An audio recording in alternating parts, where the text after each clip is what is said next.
La justicia dominicana tiene pendiente tomar decisiones definitivas sobre las imputaciones o las revelaciones hechas por la corporación Odebrecht de haber sobornado con 92 millones de dólares a funcionarios de la República Dominicana. Eso consta en un documento emitido por el Departamento de Estado de los Estados Unidos y posteriormente ya confesiones y declaraciones, incluyendo un acuerdo del Ministerio Público de la República Dominicana firmado con la corporación Odebrecht, habla exactamente de eso, y que la firma entregaría los datos de las personas que habrían recibido los fondos del soborno pagado por Odebrecht.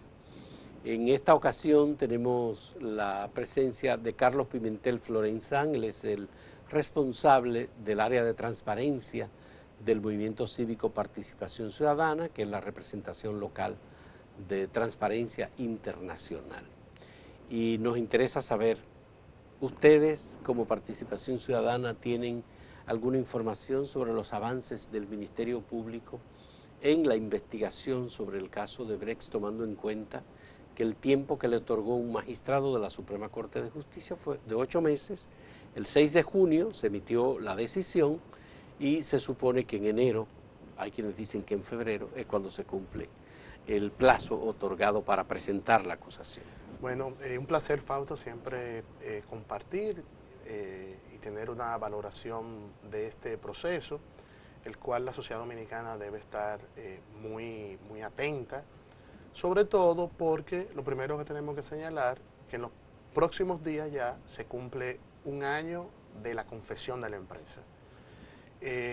Y de la confesión a la fecha, pues nosotros podemos reiterar que el Ministerio Público no ha realizado las diligencias necesarias para profundizar en una investigación de esta naturaleza.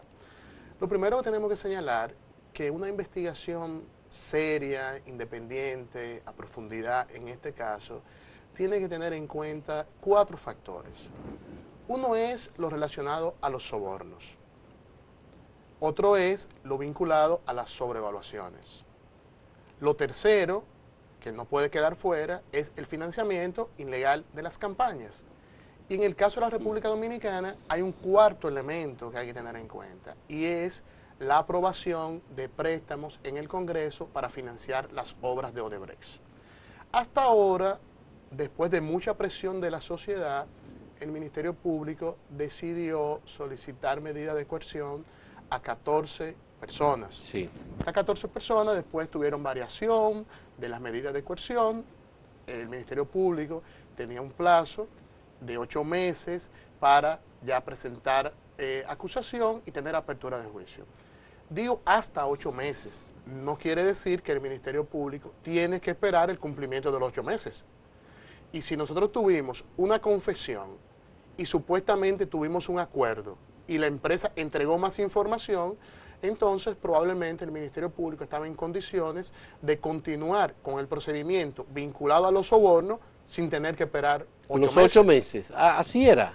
O sea, así se puede interpretar. Claro que sí. O sea, el Ministerio Público no tiene que esperar necesariamente el cumplimiento del plazo. Es un plazo tope que le entregue el juez.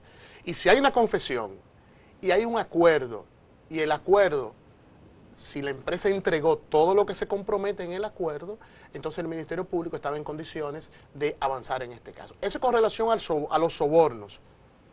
Pero con relación a las sobrevaluaciones, el caso es mucho más dramático. ¿Cuál ha sido la historia de rehuir y evitar avanzar en una investigación que incluya las sobrevaluaciones? Lo primero, que la Procuraduría le dijo al país que no tenía competencia para las sobrevaluaciones. 2 días después le pidió a la Cámara de Cuentas que realizara una auditoría. 3 días después la Cámara de Cuentas contrata a una consultora internacional que después nos dimos cuenta que estaba vinculada precisamente en Brasil, en el caso de Lava Jato, a irregularidades. Después la Cámara de Cuentas dice que ya no va a ser esa empresa, sino que iba a tener unos técnicos de la Cámara de Cuentas que iban a hacer la evaluación. Después la Cámara de Cuentas le dice al país que no tiene recursos para hacer esa auditoría. Y nosotros hemos señalado hace mucho tiempo que la Cámara de Cuentas no tiene las capacidades para realizar una auditoría de esta naturaleza, una auditoría de obra y sobre todo de las obras de Odebrecht.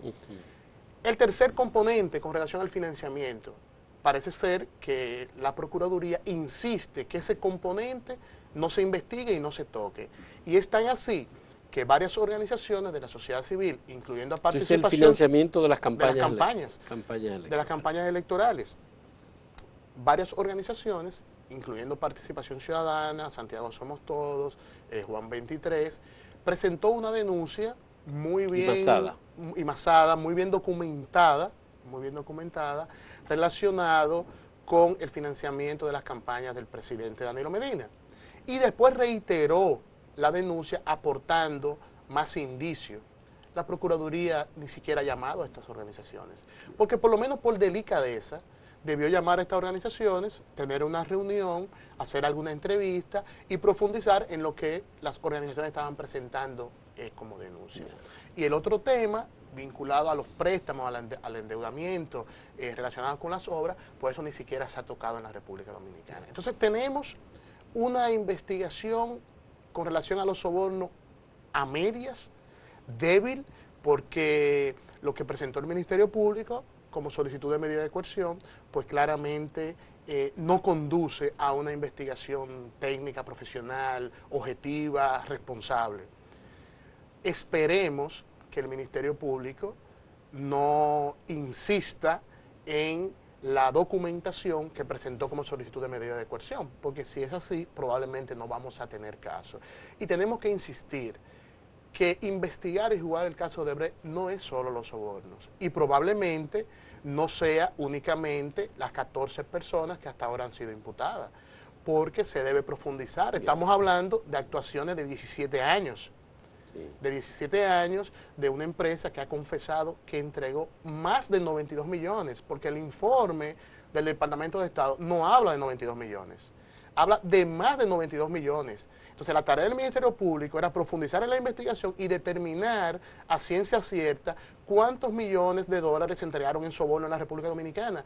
Yo no entiendo cómo el Ministerio Público parte inmediatamente de la premisa que son 92 millones de dólares, puede ser más, y probablemente sea más, para que este informe del Departamento de Estado hasta ese momento pudo comprobar 92 millones, pero el informe habla más de 92 millones. Entonces, el Ministerio Público está en la obligación de profundizar en la investigación. Ya, han pasado aproximadamente 6 meses desde el momento en que el juez Francisco Ortega Polanco emitió su decisión.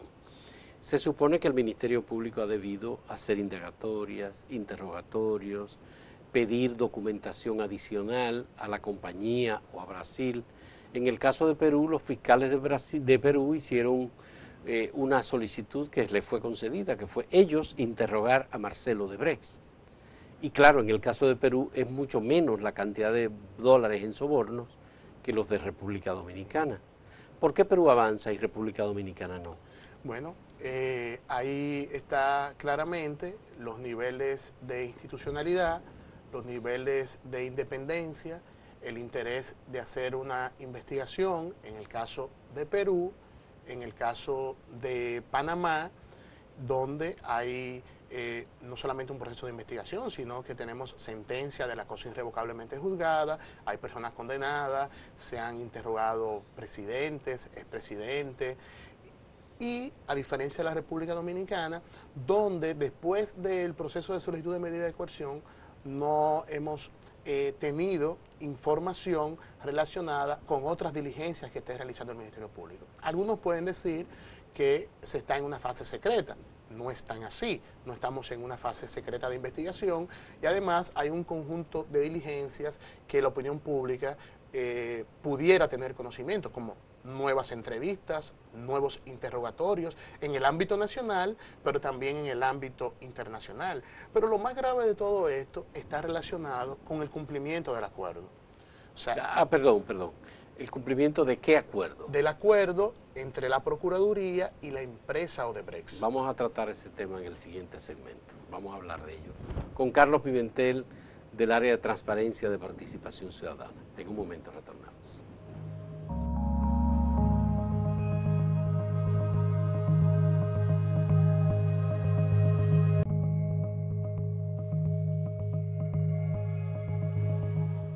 Carlos Pimentel, ¿en qué se diferencian los fiscales investigadores en Perú, en Panamá, en Colombia, con los fiscales investigadores en República Dominicana? La independencia, la profesionalidad, la capacidad técnica, la interesa y el compromiso de presentar una acusación sólida, robusta, que dé respuesta al reclamo de sus países, reclamo de la sociedad.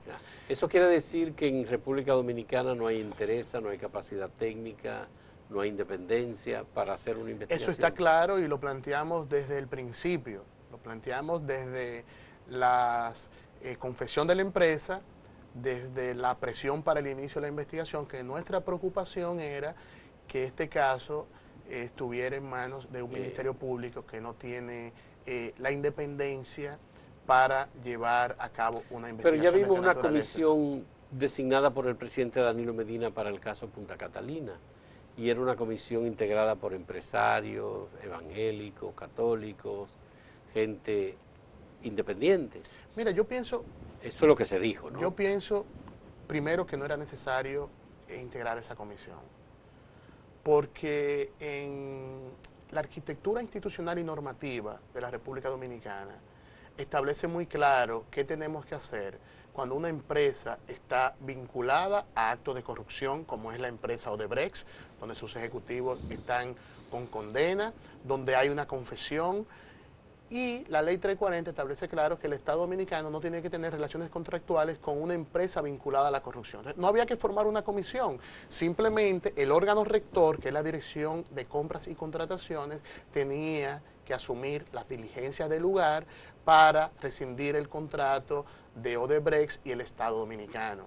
La comisión no tenía ningún sentido y además que sus resultados no iban a ser vinculantes a ningún proceso que se llevara. Entonces, por eso nosotros siempre apostamos que las instituciones que tienen mandato de ley para actuar con funciones, con competencia, jueguen su rol. Si la Dirección de Compras y Contrataciones hubiera jugado su rol, probablemente no era necesario destinar esa comisión en la cual no teníamos ningún tipo de expectativa. Y parte de la débil diligencia del Ministerio Público, en este caso, es que la empresa sigue operando. Y cuando nosotros escuchamos los niveles de argumentación para justificar que la empresa siga operando en el país, verdaderamente da mucha lástima, da mucha pena y sobre todo reconfirma que los niveles de impunidad, los niveles de complicidad en la República Dominicana alrededor de este caso son de dimensiones importantes. Pero la empresa tiene una diferencia con el gobierno con respecto a un monto que ya reclamó de 708 millones de dólares que no están dentro del contrato de Punta Catalina, sino que es una adición a ese contrato. Y obviamente parece que eso va a ir a un litigio internacional. Sí, parece que va a un arbitraje. El gobierno ha planteado en distintas oportunidades que no va a pagar un centavo más. Esto se puede estar dando por la presión social, porque los medios, las organizaciones, los ciudadanos... Marcha Verde tienen el ojo en este caso y tenemos que entender también y recordar que todos los contratos con la empresa Odebrecht tienen consecutivos adendum. O sea que esta solicitud de un adendo por un monto adicional no sería una práctica nueva en la empresa. La empresa en su historial, eso es lo que ha hecho. Lo que pasa es que hay un momento de mucha presión, de cuestionamientos, de evidencias relacionadas con lo que fue ese proceso de licitación, vinculada a todo el proceso de construcción de la empresa, y afirmar o que el gobierno acepte pagar un monto adicional que desbordaría ya lo que costaría, de acuerdo a los expertos, una planta de esta capacidad y de esta característica en cualquier parte. O sea, ya el monto que se ha invertido, se ha comprometido, ya desborda lo que puede costar una planta de esta naturaleza en otros países. Y si le suma eso, los 700 millones, pues ya sería algo más vergonzoso de lo que es. Aparentemente el contrato que se firmó fue por 1.945 millones de dólares, más estos 708 millones de dólares Estamos hablando casi ¿cuánto? 2.700 sí. millones de dólares aproximadamente. Sí, ya los que manejan todo este tema energético hablan que ya el monto de los 2.000 millones de dólares ya era un monto que estaba sobrevaluado. Pero ¿a dónde voy? El caso de Punta Catalina no está en manos ni ha sido investigado por la Procuraduría. No, es todo lo contrario, ese caso se protege. Ese caso específico se trata de dejar fuera. Es tan así que en un momento que la Cámara de Cuentas dice que va a hacer una auditoría de las obras, le dice el país que va a hacer una auditoría de las obras de Odebrecht, de todas, con excepción de Punta Catalina. Incluso utilizando un argumento que es falso, un argumento que es una manipulación, porque la Cámara de Cuentas dice que no puede auditar una obra que no se ha terminado todavía, cuando la ley 1040 de Cámara de Cuentas le da las funciones, la competencia para hacer auditoría de obra y de gestión. Que la Cámara de Cuentas está en la misma línea de la Procuraduría General de la República. Fíjate que dentro de los imputados por los sobornos hubo un corte hasta el 2014.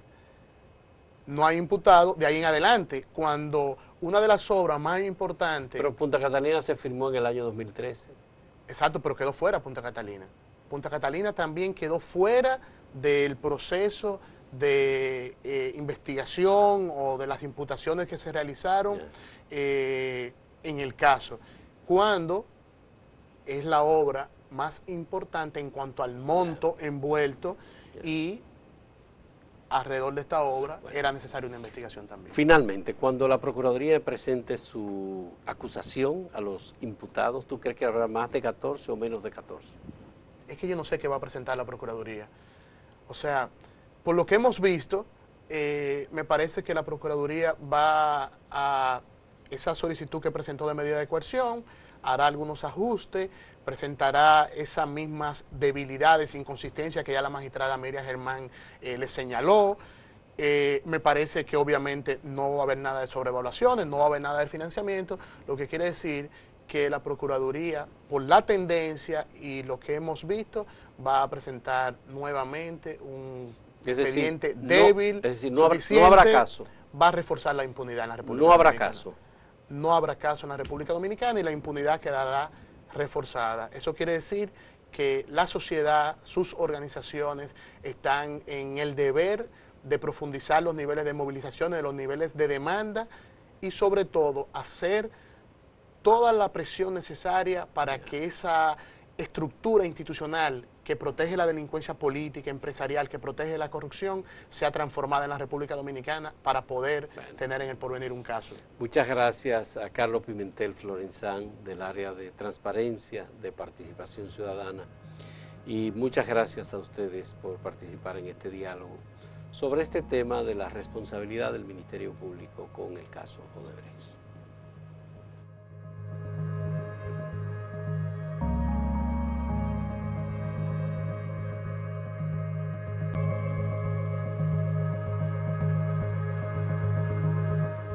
Bien, Carlos Pimentel, explícame en relación con el acuerdo. ¿Qué tiene que ver el acuerdo que se firmó con Odebrecht por parte del Ministerio Público con el proceso de investigación y de seguimiento e indagatorias de nuevas personas implicadas? Bueno, lo primero es que la Procuraduría no ha podido explicar de manera clara, o por lo menos que pueda convencer, qué fue lo que recibió y de quién lo recibió. Porque, de acuerdo a la solicitud de medida de coerción, la Procuraduría lo que recibió fue delaciones premiadas. Y para recibir delaciones premiadas no era necesario un acuerdo con la empresa, porque de las delaciones premiadas, perfectamente, la Fiscalía de Brasil, en el ámbito de la cooperación jurídica internacional, pudo entregar las delaciones. Incluso las delaciones, muchas de ellas son públicas. Ahora bien, el acuerdo establecía un conjunto de informaciones que la empresa tenía que entregar a la Procuraduría y no tenemos conocimiento si la ha entregado. Por lo que hemos visto de la Por ejemplo, los desembolsos de dinero que se hicieron. Los desembolsos, los medios de pago, los autores, los coautores. Se supone que si la empresa entregó toda esa información a la Procuraduría, después de la Procuraduría recibir, Entonces debimos observar otras diligencias, porque si la empresa entregó de autores y coautores, pues eso generaba otros interrogatorios y probablemente solicitudes de medida de coerción. ¿Tú no crees que pudieron haberse hecho esos interrogatorios de manera secreta?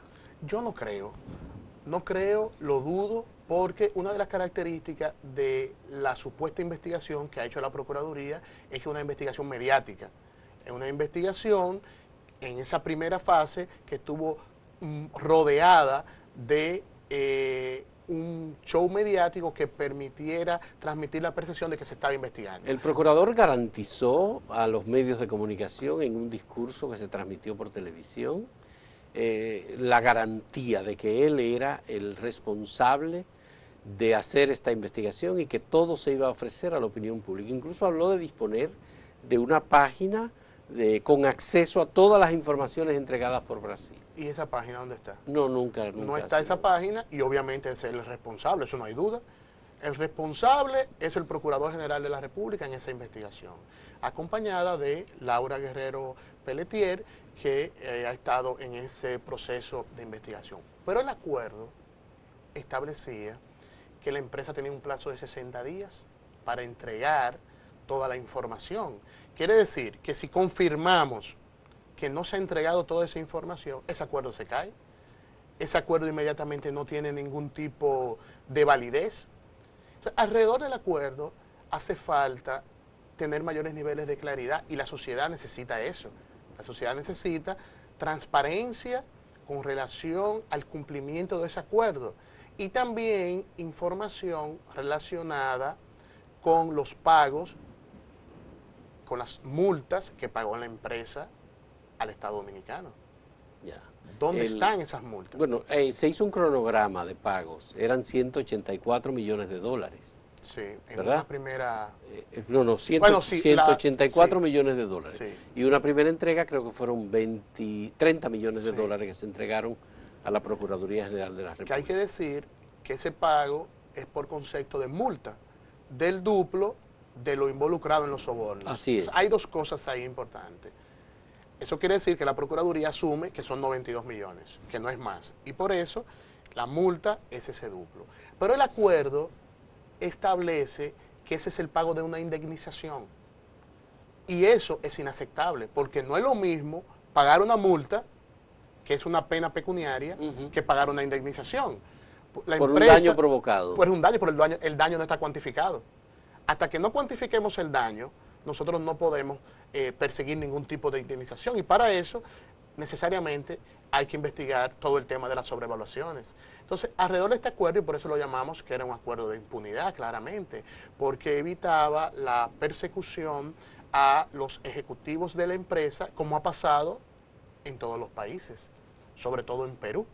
En Perú hay procesos de investigación, de sometimiento a los ejecutivos vinculados a la empresa. Bueno, en Perú hay un presidente y su esposa que están presos, hay un presidente perseguido, hay un expresidente que está siendo investigado, Alan García, y hasta el propio presidente Pedro Pablo Kuczynski está siendo investigado, lo mismo que la candidata presidencial Keiko Fujimori. Y Toledo también. Y Alejandro Toledo está perseguido, por supuesto. Y fíjate la característica que los expresidentes y presidentes están siendo perseguidos precisamente por el financiamiento de las campañas. Sí. Entonces no hay duda que la modalidad de financiamiento... En Colombia también está pasando lo mismo. Entonces no hay duda que la modalidad de financiamiento de la campaña era un modo operante de la empresa. Entonces, en la República Dominicana, obviamente la empresa utilizó ese mecanismo. Bueno, y hay indicios importantes. Hay una descripción que hace el periodista Gustavo Gutiérrez de cómo fue el interrogatorio de los fiscales peruanos al señor Marcelo Debrecht en la cárcel en Curitiba. Y en ese interrogatorio Marcelo Debrecht establece muy claramente que era una línea de acción de parte de la empresa financiar a partidos políticos que tenían el poder o que tenían las posibilidades de llegar al poder. Así, eso queda muy claro y está clarísimo. Por los procesos que se dan en la región y en el caso de la República Dominicana, si nosotros le sumamos que aquí operaba el Departamento de Operaciones Estructuradas o el departamento de soborno de la empresa, porque aquí existían garantías, seguridad para que pueda operar la empresa. Existen todos los elementos para que esa modalidad de operación de la empresa perfectamente fue implementada en la República Dominicana. Pero la Procuraduría se ha interesado por ese tema. No, la Procuraduría obviamente lo poco que ha hecho está relacionada con los sobornos de apenas 14 personas. Con relación a las sobrevaluaciones no hay diligencias concretas que conduzcan, que dé confianza que esto se está investigando. Con relación al financiamiento de la campaña, ya hablamos de la denuncia que se ha interpuesto y no ha habido ningún avance. ¿Y no te parece eso. una buena señal que la Procuraduría, por ejemplo, se haya opuesto a la puesta en libertad de Ángel Rondón y Víctor Díaz Rúa? Mira, con relación a ese tema tenemos que entender que a todos los demás hubo variación de las medidas de coerción. Sí. En este caso, la Procuraduría entiende que existen mayores niveles de indicio con relación a estos dos imputados y tal vez por eso se opuso a que le varíen las medidas a estos dos imputados. Lo importante en este caso es que la sociedad dominicana no puede permitir ni uno, ni dos, ni tres chivos expiatorios. La República Dominicana primero tiene que tener claridad y comprensión del entramado delictivo que funcionó en la República Dominicana durante 17 años. Con la claridad de comprender cómo funcionó ese entramado en la República Dominicana, cuáles son los responsables, los autores, los coautores, los funcionarios públicos que participaron, los dirigentes políticos, las organizaciones empresariales que también participaron en todas estas transacciones. O sea, alrededor de este caso, me parece que la Procuraduría no ha dado señales claras de que verdaderamente avanzamos y profundizamos en una investigación seria y que pueda terminar con sanciones a todos los imputados, no importa. ¿Tú crees que la Procuraduría va a investigar el caso de Joao Santana? Bueno, yo espero y deseo, porque los indicios están ahí, pero tengo mis dudas porque profundizar en ese caso lleva directamente al financiamiento de la campaña del presidente Danilo Medina y la Procuraduría, el Procurador General de la República, evita ese tema. Trata de que ese tema no se aborde, de que ese tema no se trate, porque es un tema muy sensible y además, considerando sus vínculos políticos partidarios, eso impide que verdaderamente pueda tener una investigación. Y por eso hemos insistido en la necesidad de que, para que este caso pueda tener una investigación seria, pueda ser acompañado de fiscales que no tengan vínculos políticos partidarios. Bien, vamos a hacer nuestra última pausa en este diálogo con Carlos Pimentel Florenzán del área de transparencia de Participación Ciudadana.